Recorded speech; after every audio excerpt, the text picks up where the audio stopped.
මම මේ වීඩියෝවෙන් පැහැදිලි කරන්න යන්නේ විද්‍යුත් රසායන මාස්ටර් ක්ලාස් එකේ අන්තර්ගතය සම්බන්ධයෙන්. ඒ කියන්නේ විද්‍යුත් රසායන මාස්ටර් ක්ලාස් එකේදී මම උගන්වන්නේ මොනවද කියන එක. එතකොට විද්‍යුත් රසායන මාස්ටර් ක්ලාස් එකේදී අපි ඉගෙන ගන්නේ අපොසු උසස් පෙළ රසායන විද්‍යාව විෂය නිර්දේශයේ 13 වෙනි ඒකකයට අදාළ සිද්ධාන්ත. එතකොට මේ මාස්ටර් ක්ලාස් එකට සහභාගී වෙලා අවසන් වුණාම 13 වෙනි ඒකකයට අදාළව අපි ඉගෙන ගත යුතු නිපුණතා මට්ටම් වලට අදාළ සිද්ධාන්ත සියල්ලම ඉගෙනගෙන අවසන් වෙනවා. එතකොට මම මේ සිද්ධාන්ත උගන්වනකොට අනවශ්‍ය විදිහට සංකීර්ණ කරලා ශිෂ්‍යෝ මඤ්ඤං කරලා මම පොරක් කියලා පෙන්වන්න යන්නේ නැහැ. බොහොම සරලව සිද්ධාන්ත පැහැදිලි කරලා තියෙනවා.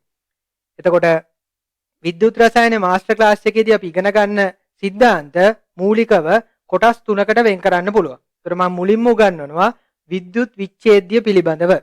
එතකොට එතනදී මම විද්‍යුත් විච්ඡේදය කියන්නේ මොකක්ද කියලා උගන්ලා විද්‍යුත් විච්ඡේදය වර්ග හඳුන්වා දෙනවා. එතකොට අපි දැනගෙන ඉන්න ඕනේ සන්නායක වර්ග දෙකක් තියෙනවා. එක සන්නායක වර්ගයකට කියන ඉලෙක්ට්‍රොනික සන්නායක, අනෙක් සන්නායක වර්ගයට කියන ආයනික සන්නායක කියලා. එතකොට විද්‍යුත් රසායන මාස්ටර් ක්ලාස් එකේදී අපි වැඩි වශයෙන් අවධානය යොමු කරන්නේ ආයනික සන්නායක කෙරෙහි. භෞතික විද්‍යාව විෂයේදී ධාරා විද්‍යුතය පාඩමේදී තමයි ඉලෙක්ට්‍රොනික සන්නායක පිළිබඳ වැඩි අවධානයක් යොමු කරන්නේ.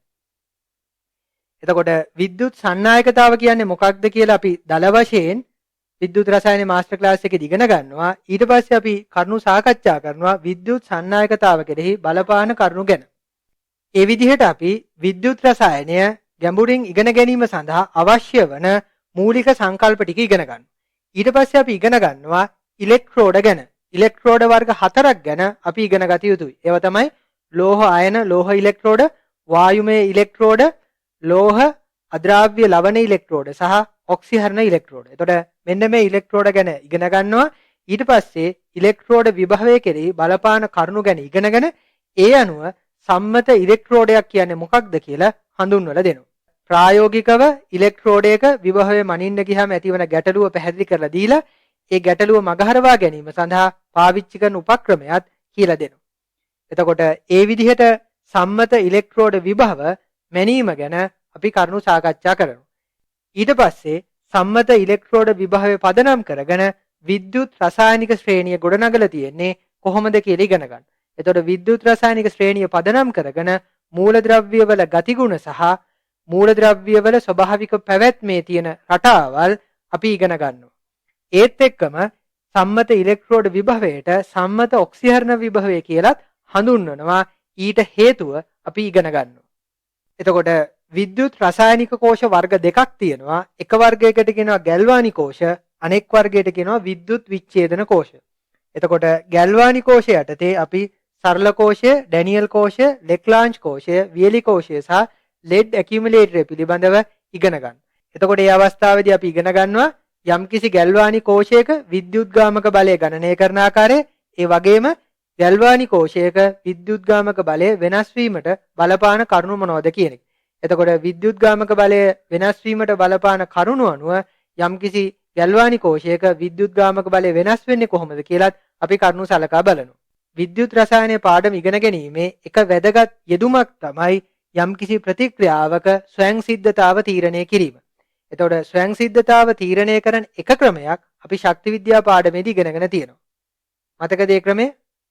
ගිබ්ස් ශක්ති වෙනස පාවිච්චි කරලා අපිට පුළුවන් යම්කිසි ප්‍රතික්‍රියාවක ස්වයංසිද්ධතාව පිළිබඳ අනාවැකි කියන්න.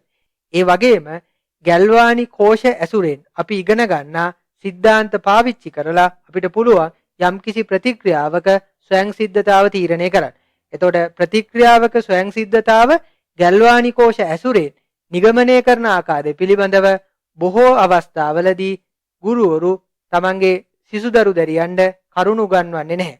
හැබැයි මම මේ පාඩමේදී පැහැදිලිව යම්කිසි ප්‍රතික්‍රියාවක ස්වයංසිද්ධතාව විද්‍යුත් රසායන සිද්ධාන්ත පාවිච්චි කරලා තීරණය කරන ආකාරය උගන්වනවා. ඊට පස්සේ යම්කිසි ප්‍රභේද කීපයක් දීලා තිබොත් ඒ ප්‍රභේද ඔක්සිකාරක ගුණය වැඩි වෙන අණුපිළිවෙලට සකස් කිරීම, එහෙම නැත්නම් ඔක්සිහාරක ගුණය වැඩි වෙන පිළිවෙලට සකස් කිරීම. මෙන්න මේ වගේ ප්‍රශ්නවලට විද්‍යුත් රසායනික ශ්‍රේණිය සහ ඉලෙක්ට්‍රෝඩ ගැන අපි ඉගෙනගත්ත කරුණු පාවිච්චි කරන්නේ කොහොමද කියලා මම විද්‍යුත් රසායන මාස්ටර් ක්ලාස් එකේදී කියලා දෙනවා. අවසාන වශයෙන් මම විද්‍යුත් රසායන මාස්ටර් ක්ලාස් එකේදී උගන්වන්නේ විද්‍යුත් විච්ඡේදන කෝෂ ගැන.